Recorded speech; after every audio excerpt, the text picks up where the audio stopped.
Start. Um, Greetings, everybody, and thank you for joining us. My name is Diana Conway. I'm the president of the Montgomery County Women's Democratic Club. We are a group of over 600 Democratic women and men focused on electing Democrats up and down the ballot and enacting Democratic priorities. It is my great pleasure to welcome you and to welcome our speaker, Virginia Senator Mark Warner.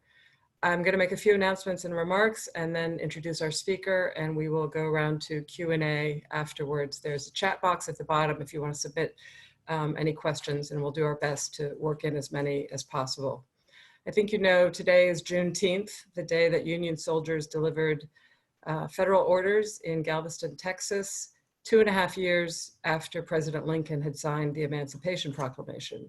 It's also the day that President Trump, another Republican president, wanted to speak in Tulsa, just blocks from the site of the worst race massacre in US history. And today, many of our neighbors and friends are marching all over the country, including the capital region. And I think you join me in hoping for powerful but peaceful demonstrations and protests. A couple announcements. I'm very excited to say we've just secured our next speaker, which is Professor Angela Davis, who is a criminal law professor at AU and has written 2 books on criminal justice and racism: Arbitrary Justice, The Power of the American Prosecutor, and Policing the Black Man, Arrest, Prosecution, and Imprisonment. So that'll be July 10th at 1 p.m. Second, I hope you will consider becoming a member of WDC and join our 600 plus active women and men. And finally, I implore you to get into the political arena if you're not already waist deep, and please bring someone in with you. WDC works with Swing Left, Vote Forward, Do the Most Good, MoCo Women, and Maryland Women for Biden, among many others. And together we do the granular work of democracy. We help coordinate weekly phone banks, text banking, letter writing, postcarding, fundraising, publicizing candidates to you and your friends. We work to register likely Democrats and to get out the vote in those critical swing districts from the Pennsylvania State House to the US Senate seats in North Carolina and Maine, and the presidential election. It is a real challenge to engage people right now in this time of maximum destruction. We're up to 2.2 million cases of COVID in the US. We're facing economic calamity, and now finally a profound reckoning over our deep hypocrisy. And our president has taken these overlapping crises as they hit our communities in overlapping ways and still has no empathy for anyone. We deserve better, but we need to work for it. So please check out our website, find a way to make a difference, bring at least one more person with you for this work. We can't afford to lose. So on to our speaker. It is my great pleasure to introduce a leading voice in American sanity and my friend, Senator Mark Warner. Senator Warner is vice chair of the Senate Democratic Caucus and the vice chair of the Senate Intelligence Committee. He is a graduate of George Washington University and Harvard Law School. He was the manager of Governor Doug Wilder's successful 1989 campaign for Virginia governor, and went on to become governor himself 12 years later, serving as the 69th governor of Virginia from 2002 to 2006. A couple years later, Senator Warner delivered the keynote address at the 2008 Democratic National Convention. And that is also the year he won his first term in the US Senate, beating his opponent with 65% of the vote. He was reelected in 2014. Senator Warner brings to the table his experience and success in business, in the emerging technology of telecommunications, then in the executive branch as governor of Virginia, and now as a leading voice in the Senate. His state of Virginia is transitioning from red to blue, but as we heard last week from Representative Spanberger, the shift is not complete. So Senator Warner, thank you again for making time for this, and the floor is yours. Well, Diana, thank you, and thank you to the WDC for being willing to have another Virginia speaker. Let me, say at the outset that I hope everybody who's viewing this, that you and your families are safe during this remarkable period of pandemic.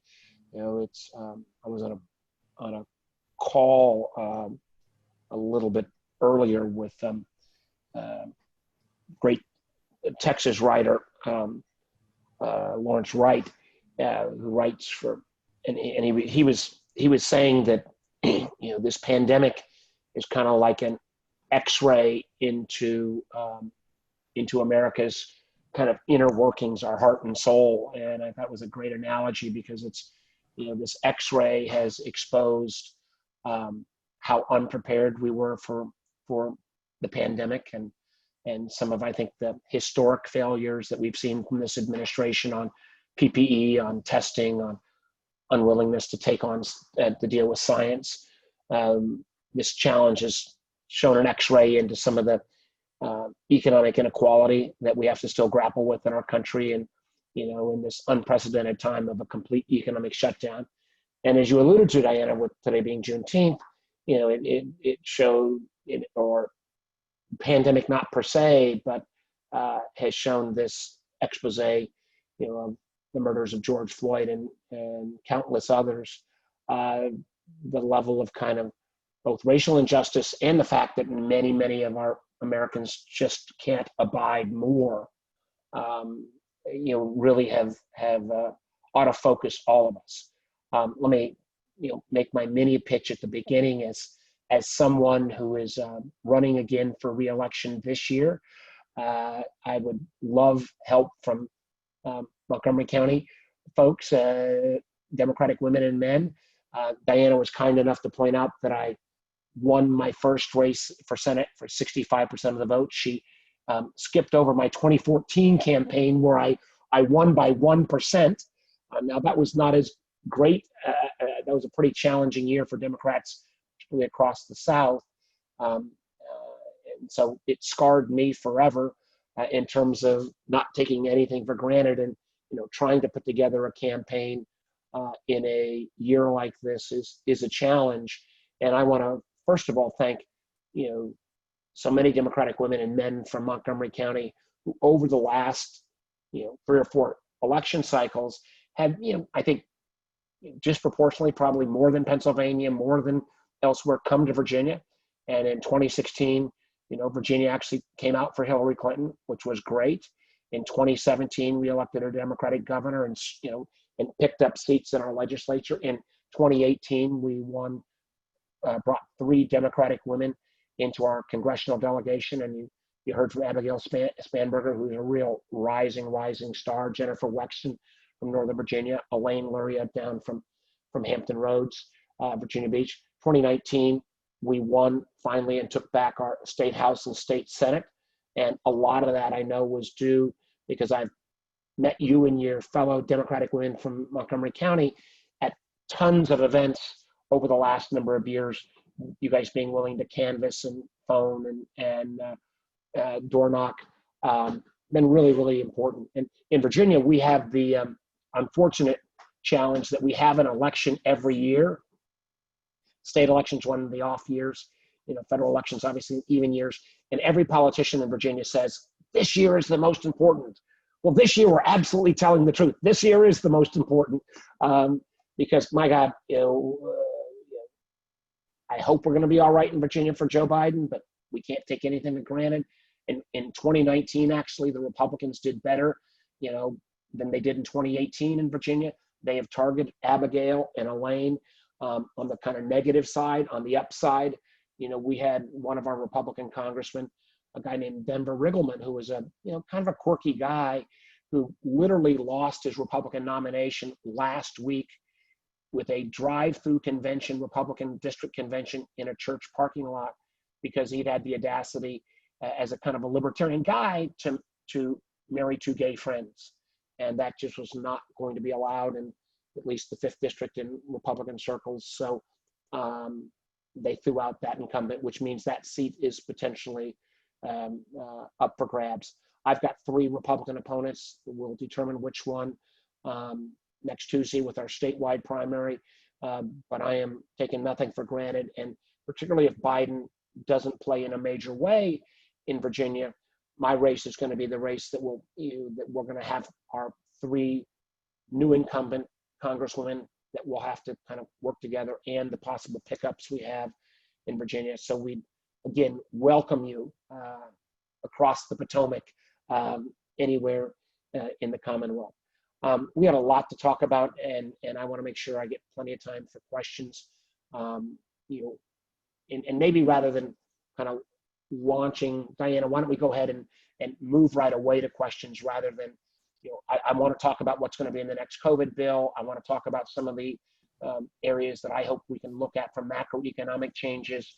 I would like to talk about some of the technology issues I'm working on and some of the challenges around China. But I know I can get going on some of these things, and would rather hear from your colleagues and get those questions, and maybe at the end, if some of these topics don't come up, I can come back to some of those. But really anxious to hear what's on people's minds, and let's have a great discussion. Great, we can do that.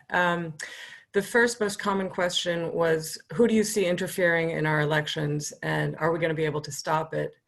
And even without thinking about external interference, are we going to be able to do this given our internal problems, both vote by mail and also the interference of our own government, vote purging, interference with availability of voting stations?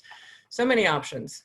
Yeah, Diana, I mean, I get this question literally every Zoom I do, whether I'm, kind of doing on the political front or from, just as a senator on official business. And the idea that, the integrity of our election process, or the notion that Donald Trump might not respect the results of a free and fair election in our country, is a valid question in 2020, scares the heck out of me. And unfortunately, I can tell you, what we're doing, but I can't give you the kind of unlimited, I can't give you the unequivocal assurance that I think we all want. And again, because elections really matter, in the fact that we switched control of our legislature in 2019 means that Virginia now has dramatically changed our voting laws. We now have Election Day as a holiday. We've allowed 20 days of early voting. We're allowing, we haven't gone to full vote by mail, but we have said no excuse absentee balloting. So, elections make a difference. And I do think in Virginia, we're going to be in, as much as we can without the federal interference, in pretty good shape. How do we, let me take these questions in sequential order. Foreign outside intervention. Yes, the Russians will be back. They are back already. The Chinese will be back in ways that they weren't active in 2016. And we may see at least some attempts to create chaos by the Iranians, North Koreans, and others. When we think about external, are we in a better shape? Yes, we are, for a couple of reasons. One, we have from NSA, where General Nakasone, has probably been probably the best intelligence leader we have left. And he is very committed to election security, and he brings great credentials. The Director of National Intelligence, CIA, FBI, we have really robust intelligence professionals who are working on this round the clock. My job as Vice Chair of the Intelligence Committee, and even with the switchover we've had in chairmanship with Marco Rubio now as the acting chair, he's a good partner on this. We are going to make sure that our intelligence professionals get a chance to keep Congress informed of this outside interference. We've not seen the Russians gear up as much as they did in 2016 yet, but the amazing thing is they're still using the Internet Research Agency building in St. Petersburg. They're not even trying to hide what they're doing. But our government is more on guard, although we have to constantly worry about many of the Trump appointees. Most of the good Trump appointees in the intel world have quit or been fired. And I am greatly concerned about the politicization of our intelligence product. And that's something I deal with on a daily basis. But around election security, I think we'll get the information, and we're watching the bad guys. The fact that Congress has not put even any basic rules in place around our social media platforms, I think is a huge failure. And we still have to rely now on basically the goodwill of Facebook, YouTube, and Twitter's senior management. And that's insane in 2020. I think, and by the way, each of those companies are more aware, they're doing better. But the fact that we have to rely on Mark Zuckerberg to decide, what's going to be allowed rather than having any rules is craziness. And I think Zuckerberg is I know him pretty well. I think he's a bright guy, but I think he is just fundamentally wrong on the decision that he's made that, he will take down lies by political parties or PACs, but that any candidate, Donald Trump or Mark Warner, can lie with impunity on Facebook and have the power of that amplification take place, I think is not a First Amendment guaranteed right. I think, again, we can get into detail if you want on that, on why I don't believe that is the case. But we desperately need rules of the road around our social media platforms, which we will not have in time for election day. So we are kind of stuck with, public pressure. And couple quick other things here. We also have to be very concerned with deep fakes, the ability to have an image that looks like me or looks like Donald Trump or looks like Joe Biden with my face, but that not be my face or not be my voice. I think we're going to see a massive amount of deep fake use post Labor Day. And when people, still believe what their eyes tell them to believe, that worries the heck out of me. And then I also am very worried that, and this is we've seen already, is that, the Russians, not only have the Russians doing what they did in 2016, but for example, they've moved, and I can't say to which country, but they've basically rented out certain IT firms in Africa where people speak English, and they are basically doing Russia's bidding. And since we know in 2016 where Russia really spent most of their efforts was creating like fake images of Black Americans to encourage other people not to vote. If you suddenly have lots of Black human beings saying they're Americans, and encouraging people not to vote, that is a huge concern. Now we're working with some of the African governments to try to see if we can curtail that, but that's that and deep fakes are a new phenomena. And then we've got the ultimate challenge here, that a lot more of this is going to be domestic generated. Trump's obsession with Antifa, where we're not seeing an upsurge of activity, but we've seen this upsurge of activity with Boogaloo, which is this kind of amalgamation of right-wing groups, ought to concern the heck out of us. And we've even seen in the last 24 hours, and it's complete bogusness that the Trump organization didn't know what they were doing with some of this advertising, using some of I think the Nazi, symbols that are, then repeated amongst some of these far right-wing activists to give them more license to, promote theories about suppression of the vote. So that, social media, outsider, insider, we have to be on guard on.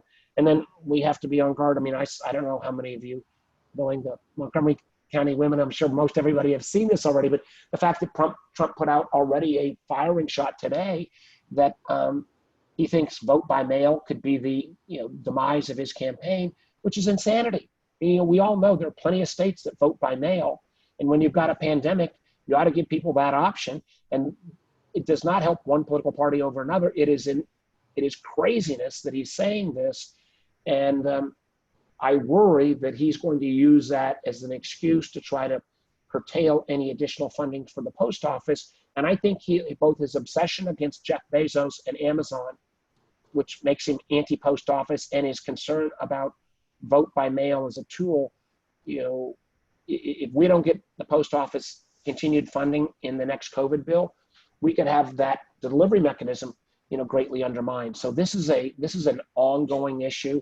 And one of the things I hope to do is, again, get more of my Republicans, to speak up, even if they're not willing to take on Trump, to at least say, vote by mail is legitimate and we shouldn't defund the post office. But these are issues that are actively in play real time right now. So sorry for that long answer, but it's a really, really freaking important question. It is, and there's probably a lot more to be said about it. I think you You raised for me as many I know questions as you answered. I know Specifically, it's not. Yeah, go ahead. yeah, Go ahead, thanks a son. lot, right? Yeah. So specifically like October 1st, right? That's when the money runs out for the post office. Is that correct? Yes, So ma'am. is there truly, are the Republicans truly going to stand by and let that happen and pretend that it's not on their watch? I do not believe they will. I think, where the post office is most popular in rural communities. Mhm. And an awful lot of our Republican colleagues, represent rural communities all over the Midwest, large parts of the South. When push comes to shove, I think we will, work. Post office is in the Constitution, one of the only parts of our federal government that's actually mentioned in the Constitution. I don't think we will walk away from it. I'm very happy to hear that because I've got all kinds of cynical friends on this side of the river. On the same side of cynicism, what happens if Trump loses and doesn't concede the way Gore did to Bush or the way Tilden did to Hayes, which of course gave us the great betrayal and created Jim Crow, but it was the process of peacefully handing it over. I mean, are people talking about this? What happens if he does not concede? Yeah, Diana, the fact that that's a serious question Right. in June of 2020 is something that ought to, be a little bit chilling to all of us. Um, we've seen Senator Murkowski speak up recently. Uh, there are many of my Republican colleagues who, and again, this is going to go over like a lead balloon. I can assure you, knowing the group I'm talking to, but who will privately express, and I and others are having some of those conversations that, hey, this is about free and fair elections. It's about, no matter what you want to do to, kind of be silent with some of the outrageousness that comes from this administration, but that can't extend to, you know, listening to the will of the people. Um, so I can assure you those conversations are taking place, and I think people will speak up and do the right thing. But I'm sure many of the viewers are saying, "Oh, Warner, you're being naive." I hope I'm not. But again, we're not going to.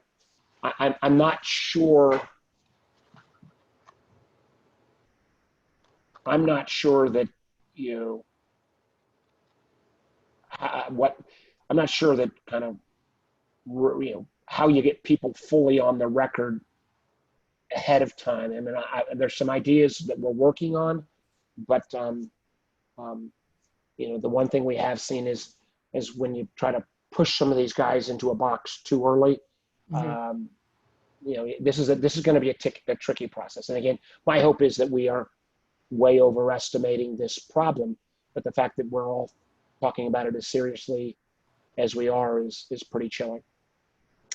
Agreed. And I guess we shouldn't be surprised by his hypocrisy anymore, but the fact that Trump himself votes by mail and Right. that Right. Cory Gardner and a whole bunch of other Republicans are elected by mail Yeah. doesn't seem to count. What is your opinion on the likelihood of flipping the Senate? And while you're talking about that, maybe opine on the presidential race logistically. Yeah. I think I feel exponentially better about flipping the Senate than I did, say in mid-February. But it's. I also know that most all conventional wisdom is kind of thrown out the window at this stage. I do think most Americans. I was on an earlier call again, about reopening. I think most Americans are ready to reopen our economy. We need to do this in a safe way as possible. But I worry that if we, I do worry that if post Labor Day, uh, if there's not fundamental changes and Trump is about reopening the economy, and if we are viewed as not that is going to be a challenge. How you do that, and again, we don't know what the predictions on the healthcare is going to be. Our experts have not always gotten it all fully right, so I think that is a real dynamic. I do think I'd much rather be where we are today on the Senate than where the Republicans are, and the number of seats that are up for grabs now has dramatically increased. I particularly think, one of my sleeper races, although it's, on a lot of people's radar screen, but is Montana with Steve Bullock, who I think, is a great governor, has been doing a great job there. And, I think that is a real race. I think the idea that, we may have, a couple races in Georgia, and one of our candidates says there'll be two races at once. Will be I think it's going to be the African American pastor who preaches from Dr. King's church, and him combined with our former congressional candidate who won the primary there, Rosoff, I forget his name right now, John. I think puts Georgia potentially in play if we get a good African American turnout. One of the things that we have to bear in mind through all this is, since COVID, our registration numbers are way down.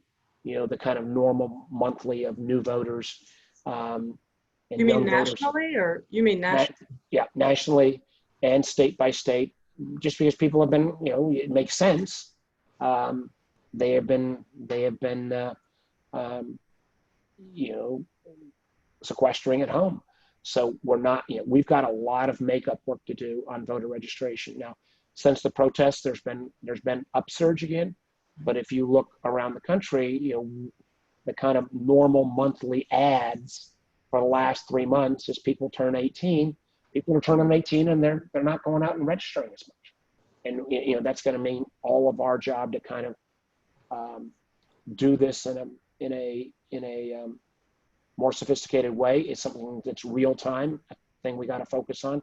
And in a state like ours, I think the same in Maryland. I think, you guys have had robust absentee programs, but I think the vast majority of voters, my understanding in Maryland, usually vote on election day. In Virginia, it's been a huge number because we've had some restrictions on absentee voting prior to this time.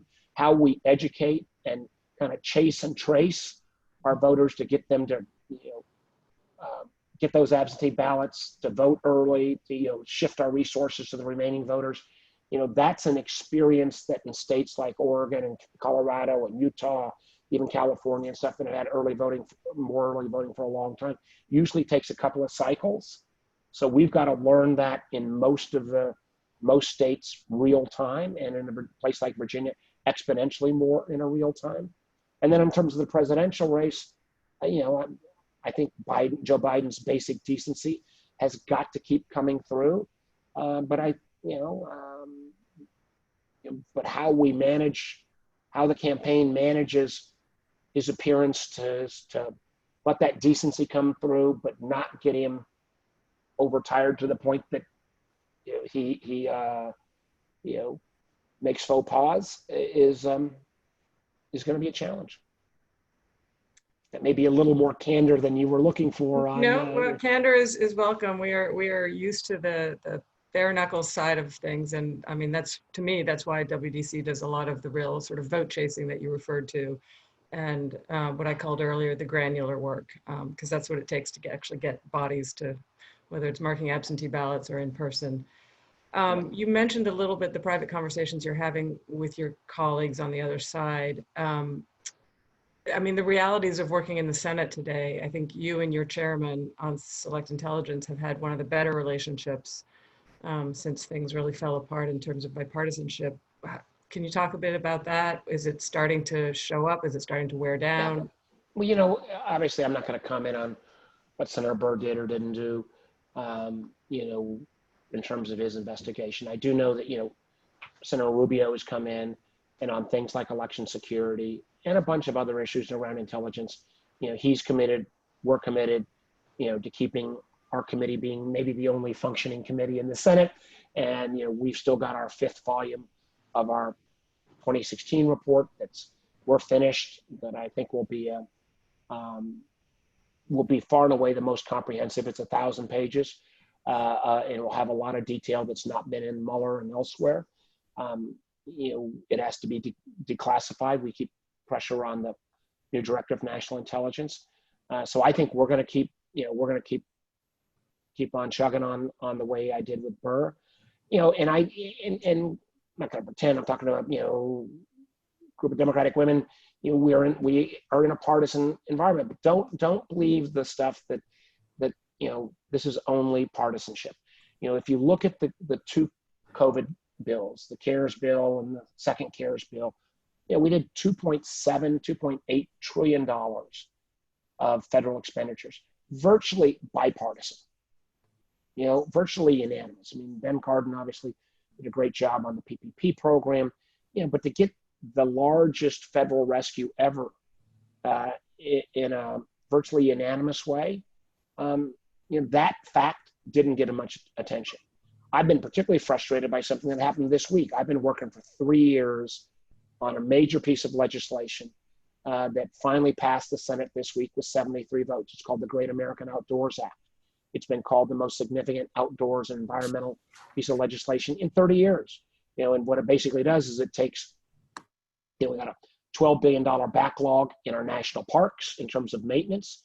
It will take care of $6 billion of that.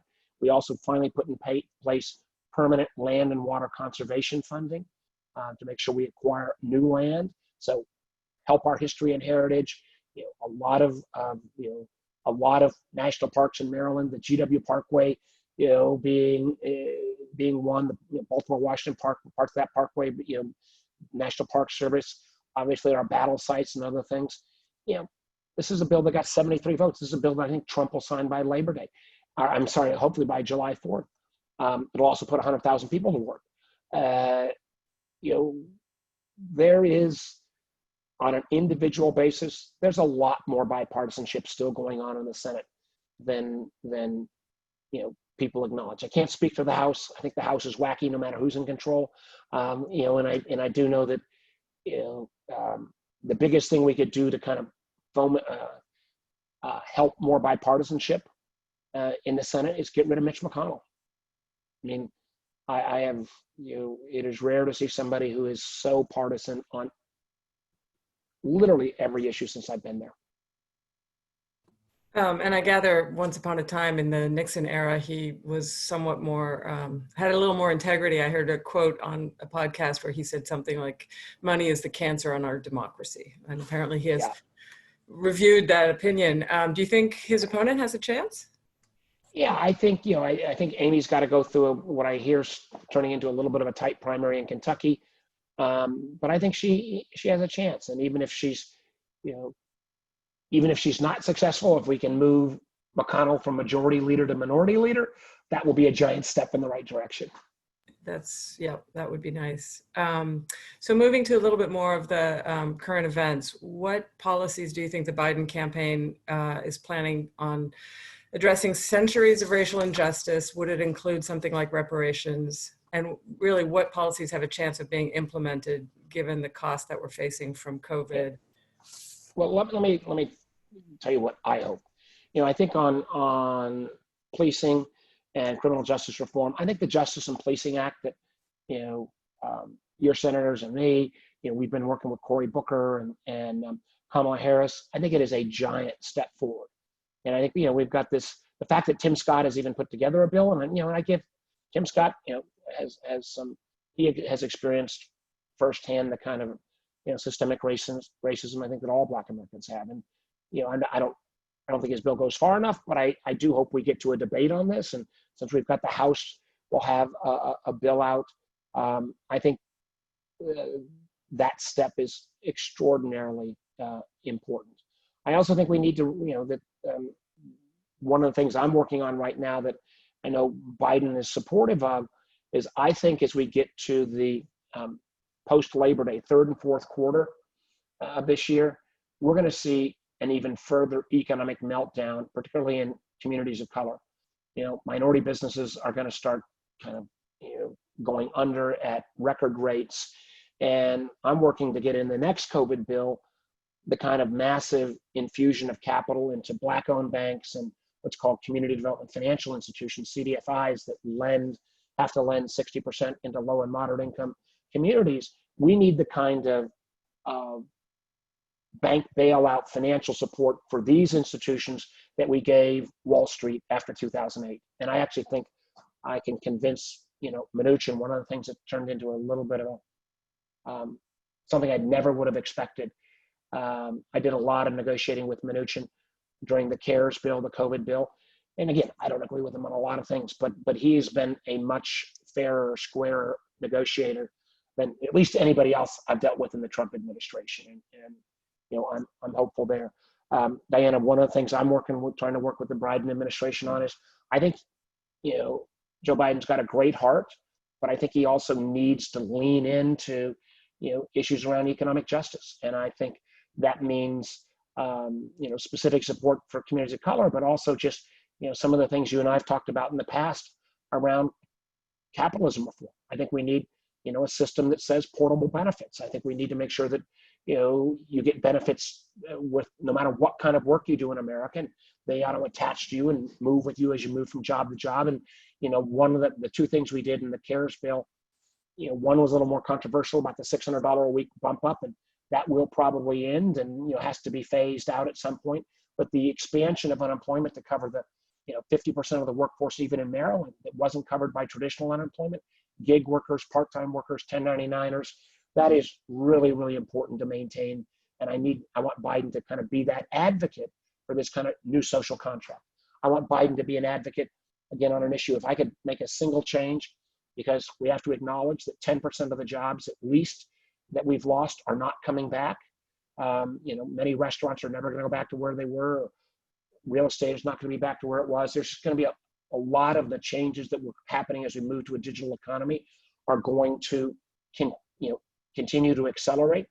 And I want to see Joe Biden take a bold stand on changing the tax, accounting, and reporting requirements about investment in human beings. I mean, again, you've heard the spiel. For the group, I'll make it mini quick.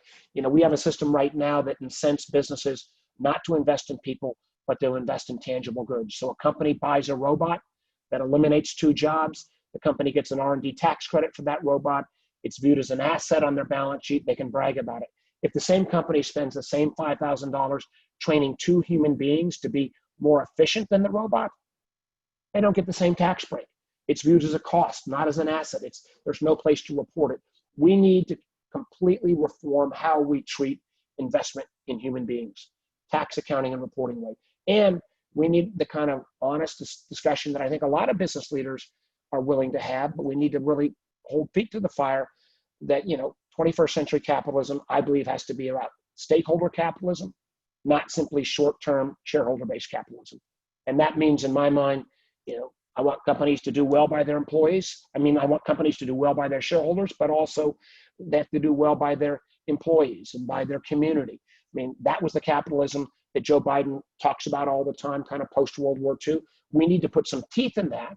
And I think most businesses are willing to meet us there. And that will mean review of things like, you know, the misuse of stock buybacks and dividends. It will mean, you know, a saying to the Business Roundtable, you've made a lot of good language, now put some substance behind this. But I think Joe Biden needs to, you know, he is as old as he is, and he's a great, decent guy, but he needs an economic theory of the case that's forward-leaning, that's not just forward-leaning in the traditional, more government-only solution, but forward-leaning about how he's going to really reform the system to make it fairer and more equitable. And you know, and I remain hopeful about that. And do you see either a vice presidential candidate or people who are already on the campaign in the position to be able to create that momentum for his campaign? And of course, who's going to be our vice president, please? You know, I know that, but I don't want to. I don't think I can give it away to the WDC today. You know, unless I can get massive amounts of Democratic women to come over and help me and come to my fundraisers in my Virginia Senate race, then I'll give it away. But you know, yeah, I think he's going to pick a great vice president, and you know, time will tell. I do think that some of these ideas, both in terms of, you know, I'm talking with some of the leading candidates to be vice president. I'm talking to a lot of the people who are deeply involved in the policy and some of the transition work. You know, I really think it's so important, especially because, you know, just, you know, we can't change Joe Biden's age, but we can change people's image that he actually is forward thinking, as opposed to simply what I think would be his downfall. And I don't want to offend people on the line, but if his solutions simply sound like 90s kind of solutions, if they're not bold enough, or if they're simply viewed moving slightly lefter on the traditional left center battle we have in the Democratic Party, I don't think that's going to change people's image. I think he needs to have a freshness on how he talks about things. I've had a big conversation with the campaign about, I know I get a little nerdy on this thing like investment in human capital, but if you can say, shouldn't a company, shouldn't we treat investment in people at least as good as investment in stuff? I mean, Joe Biden could speak about that in a kind of a visceral way, frankly, better than I ever could. And, I think people know that Joe Biden cares about people, but that caring about people has to be translated into policy choices. And and at least again, with all due respect to everybody on the line, it can't just be, a top-down big government solution. It needs to be bolder and broader, I think, than that. I think you would get a lot of agreement if everybody weren't muted. Slight change of topic here. Although the Republicans blocked John Bolton from testifying before the Intelligence Committee, do you think his recent revelations about Trump's White House will encourage your Republican colleagues to, quote, go on the record in opposition to Trump and his reelection? No. Come on. I saw one of these articles this morning that said that, John Bolton has done something remarkable, united all of the Congress against him, Democrat and Republican alike. You got the Republicans who are pissed at him, who, for saying some of these things. You got the Democrats saying, gosh, Bolton, if you wanted to say this stuff, why didn't you say it back in January? Yeah. And so I think what I hope is that, and I'm not sure we're ever going to see this breakout of people standing up against Trump, but how much they even defend him. I mean, we're seeing some of this cracking, but somebody said something to me the other day that I thought was really powerful. They said, June 4th was, I think, the 31st anniversary of Tiananmen Square, and the most iconic image of Tiananmen Square was of that young student standing in front of the tank, stopping the tank. Yeah. 31 years later, about that same exact time, the iconic image of the protests is always going to be Donald Trump, dispersing peaceful protesters to go hold a Bible in front of St. John's, which particularly pisses me off since that's where Lisa and I got married 31 years ago, with dragging along the leadership of our military as photo ops. And you have at this point all of the past military, and I think a lot more of the current military leadership, extraordinarily concerned about Donald Trump. You have, virtually every one of the Trump intelligence appointees, the 6 of them that have left or been fired, all very concerned about what he's doing to the intelligence community. You have this craziness about, drinking bleach and his prescriptions that, go against medical science. You have this complete lack, as you said at the outset, Diana, total lack of empathy for the angst, hurt, and just literally depression that many of our fellow Black and brown Americans feel that they're going to get a fair shake. I got to believe it's going to be more than Lisa Murkowski and Mitt Romney by the fall, that, we ought to not judge my colleagues simply by what they say against Trump, but what they say for him and how much they want to even be associated. But I've been, listen, I've been bitterly disappointed so many times over the last couple of years that more of them have not spoken up. I heard a great line, again, on some podcast, I can't remember, to the effect that, is there a line that Trump crosses that will actually shake loose that 35 or 40%? And the answer appears to be no. We're getting down to him shooting somebody on Fifth Avenue in broad daylight Well, it may not, but let's put it like this, if it goes from 39 or 40 to 35, that would still lead to a historic election margin and an extraordinarily strong Democratic Congress. That would be something. This comes up a lot in these kinds of events with elected officials. What's your best advice on how we Democrats can actually use this pivotal moment to do the right thing? I think we need to have, as someone who's sometimes viewed as a moderate in the Democratic Party, I think we need to continue to have our internal challenges, although I would argue sometimes a moderate may mean you actually have to think about each position as opposed to simply reflexively head one direction or the other. But I really think our moment in time is to kind of not simply relitigate all of the old issues. I go back to my changes on capitalism. I can get Republican support about tax changes around investment in human capital or around a portable benefit system. And that can lead us back to healthcare reform. But I feel sometimes if we come back and simply re-argue the exact same argument that's been made for the last decade on healthcare or immigration or some of these other items, unless we get 60 Democratic senators, we're going to be exactly the same place where we were. I think we have to take some of these issues in a new way. I think, the murder of George Floyd has moved the policing reform and criminal justice reform ahead a decade. And how we actually get something done, I think it's really incumbent on us to show America that we can do something here. I would argue, we don't want to do something that's totally weak, but we don't want to make the perfect the enemy of the good. But we need to take moments when people acknowledge the kind of, whether racial injustices that take place in our policing system or economic injustices that take place in our economic system. We got to take these moments. I mean, that's why my whole effort to reinvest in minority banking institutions and CDFIs to make sure that there's actually capital. And where for capitalists, we got to actually have capital that goes in the Black and brown communities. I think there's a real chance to build a real coalition on that right now.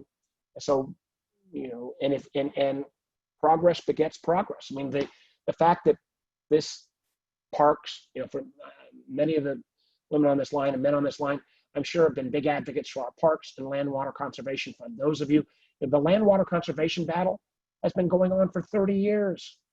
We actually got it permanently funded as of Wednesday, and it's going to be law within the next few weeks.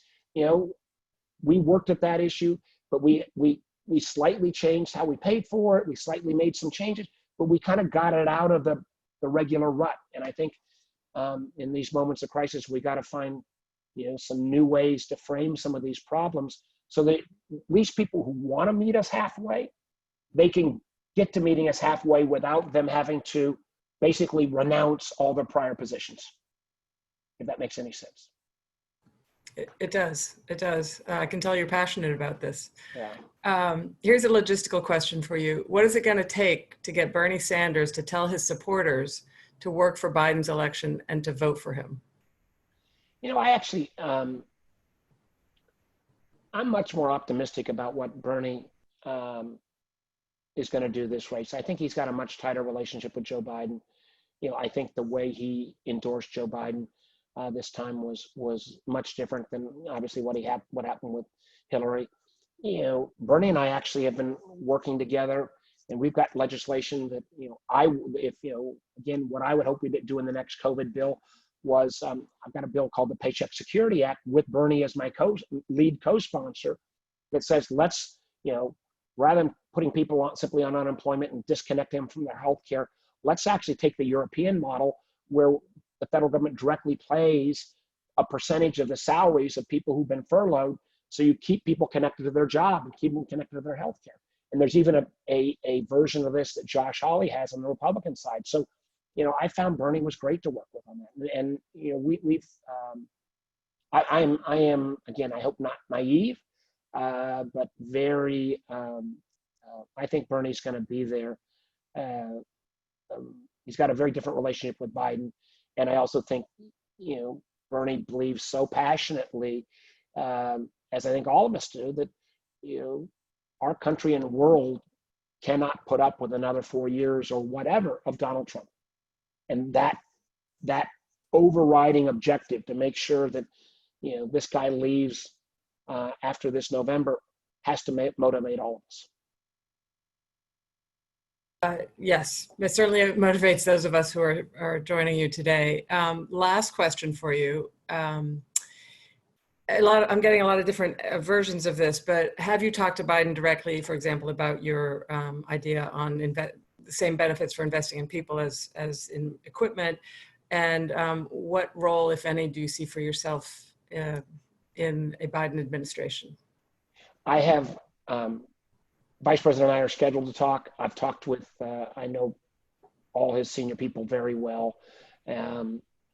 He's got lots of folks he needs to be talking to right now in terms of the VP thing and soliciting support. He's got my firm support.